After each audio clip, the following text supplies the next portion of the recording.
โอ้ยเสียดายได้ว่าจะเอาทั้งจับสุดท้ายได้ตะไปได้ตะจับจอบซื่อแถมเขาเป็นอะไรดีซ้ำบ่ไหวลากก่อน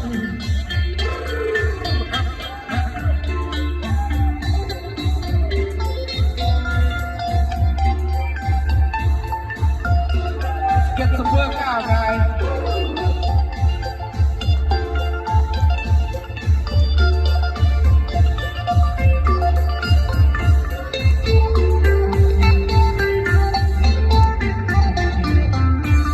สิรับกระทั่งใจเรียก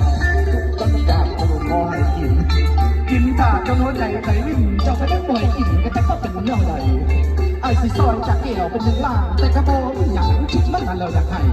ถ้าโค้งแก้มตะกองใหญ่ขนาดจำลังใจเจ้าก็ยังให้แบบนี้ก็ต้องไปเซ็ตไปขาบางเรื่องลองหลาแล้วเอาไปขาไปตัวมันเริ่มหัวละทั้งทั้งลุกเจ้าก็หัวหนุ่มหนุ่มคือสื่อสารใจลองอย่างนั้นอื่นกับโบราณอีแนมดึงย่ำไหนขยะแตกลงขยะแตกลงขยะแตกลงใจ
แถมเขาก็นั่งไหล